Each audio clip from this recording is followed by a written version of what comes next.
to you, the British public. I know that there will be many people who are relieved, and perhaps quite a few who will also be disappointed. And I want you to know how sad I am to be giving up the best job in the world. But them's the breaks. That was British Prime Minister Boris Johnson. After dozens of cabinet members resigned over the course of just a few hours, he decided time to call it quits. But he didn't actually resign. He said he was stepping down as leader of the Conservative Party and that he would leave the Prime Minister's residence once a replacement is found. And I think one of the many reasons why the United States broke away from Britain is because their system of government, it just doesn't make sense in my brain, okay? Luckily, we have a friend on the other side of the Atlantic who can help us understand all of this. Thomas Mace-Archer-Mills is the founder of the British Monarchist Society, and he joins us right now. Thomas, it's great to see you again.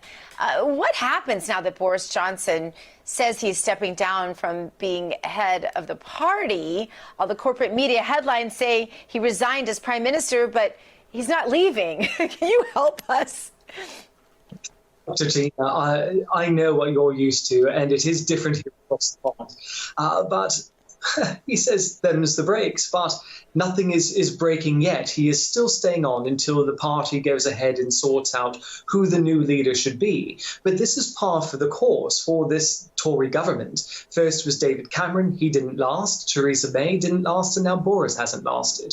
And this is supposed to be the efficient part of the government. The British Constitution actually has broken up the government into two parts. The dignified, which is Her Majesty as sovereign and monarch, and the efficient, which is the government. So it's very interesting how the efficient can't run efficiently or effectively, is what it seems, without Her Majesty. But Her Majesty can run effectively without the efficient branch. So I know that might be a little bit confusing, but just because the Prime Minister wants to be the Prime Minister doesn't mean the workings of government stop.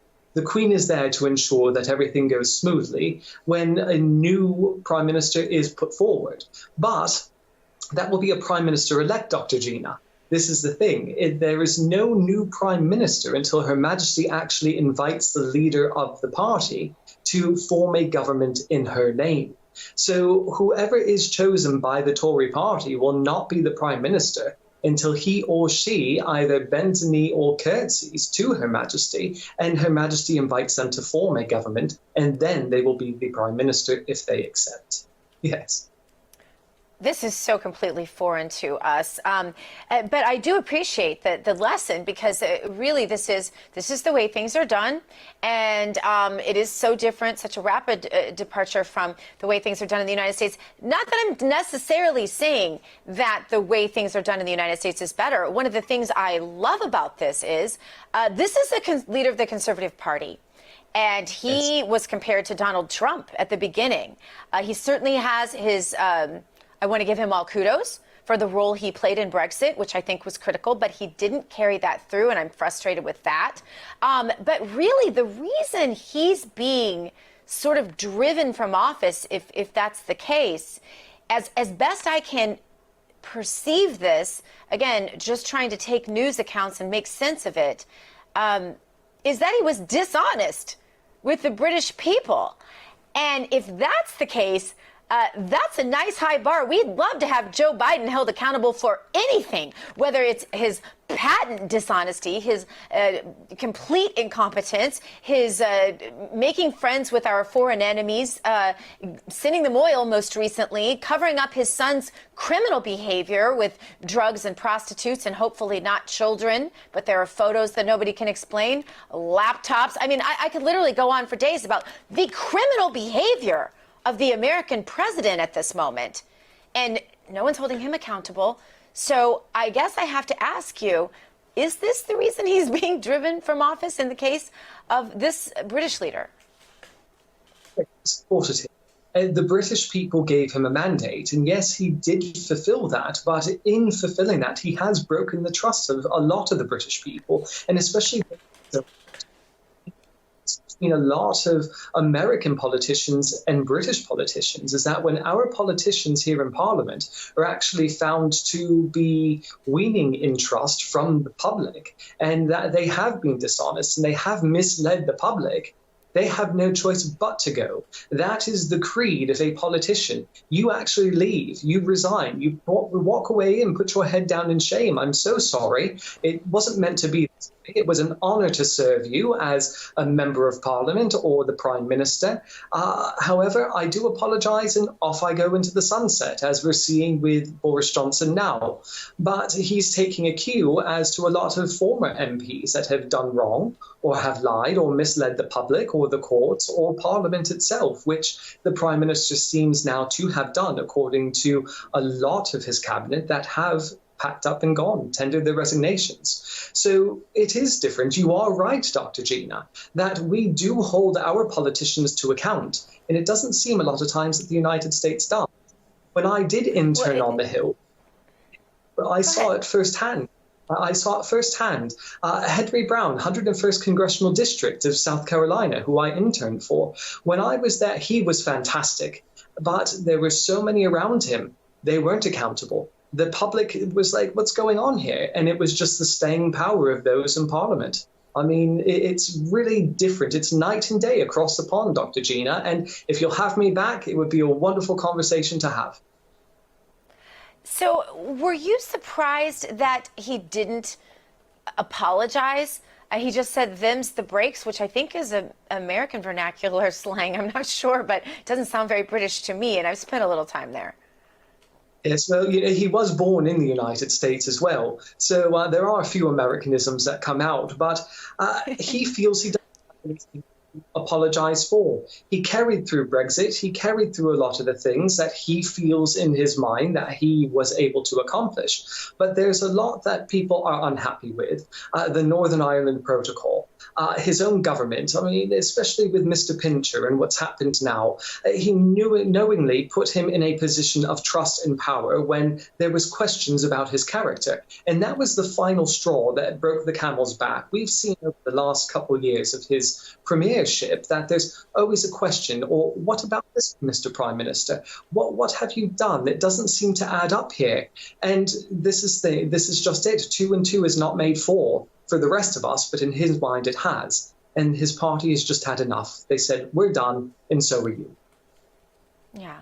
Well, a good friend of mine, I'm sure you know him well, Nigel Farage, says that he doesn't think he's going anywhere, that he's so much of a showman that probably he'll stick around there as long as he can, and then he'll probably come on a big speaking tour in the United States so that he can continue to get the applause that he thrives on. Some of that, a showman is always a showman.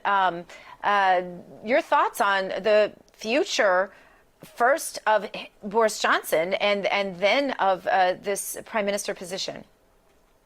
Well, it's very interesting you say that, because most prime ministers, they just don't go off into the sunset. They reap the rewards of being prime minister, and off they go, writing books and making speeches and pulling down hundreds of thousands of pounds. I'm sure that's definitely in the cards for Boris, because he is the prime minister that achieved Brexit. He's the prime minister that pulled the United Kingdom from the European Union. And I know Nigel very well as well. So we think a lot, Dr. Gina, on that front. And Mr. Farage is right. Boris has always been the show. People liked him because he was different. He was a stooge, if you liked, never combed his hair.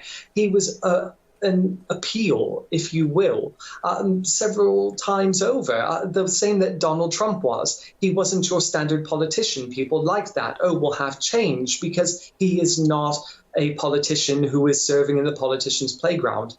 And when that actually appeals to people, and someone like Boris Johnson comes along, I'm going to change things, I'm going to shake it up. I ride bikes, I don't brush my hair, I might not button my shirt today. People liked that. They felt that he was one of the people. And now it's very different. It's gone south. But the position of prime minister, this is something that we see. They come and go, the same as American presidents, Dr. Gina. The politician is always something that's very fickle. Either they're liked one day, hated the next, gone in a certain number of years. Whereas in the United Kingdom, we are very, very lucky to have the dignified, to have the Queen, the monarch, who is there to show continuity, to show that everything will be okay no matter who is in the position of Prime Minister. So that is where the United Kingdom is blessed. But the shambles we're seeing in the three-ring circus, it truly is par for the course with this government. And I really hate to say it because we liked Boris and we were hopeful that things would continue down the right path. But he has to hang on. He's going to have his wedding party at Chequers over the summer, and I'm sure that's exactly why he's holding out.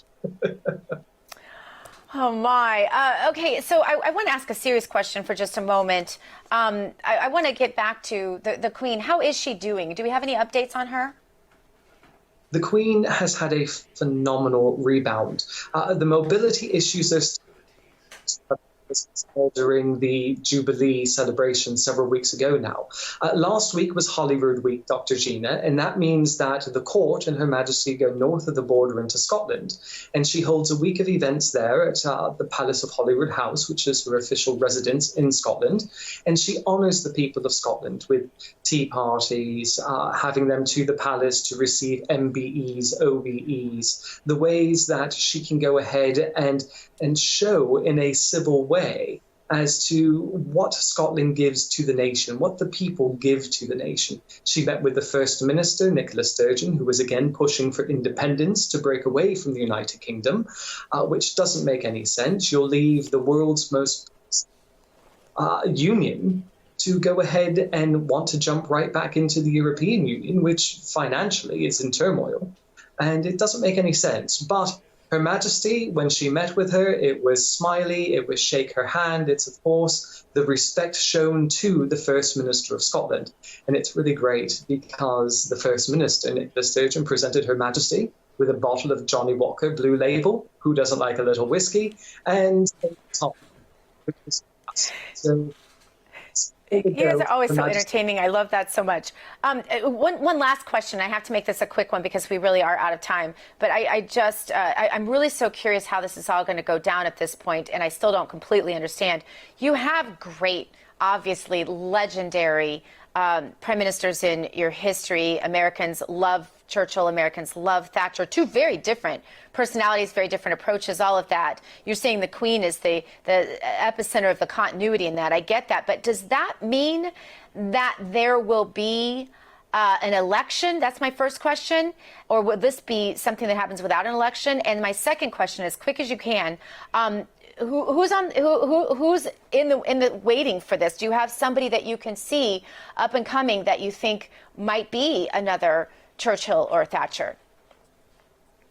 Question one, really quick. There will not be a general election. There will be an election within the party because it has rights to govern until the next general election, which could be called in 2024, 2025.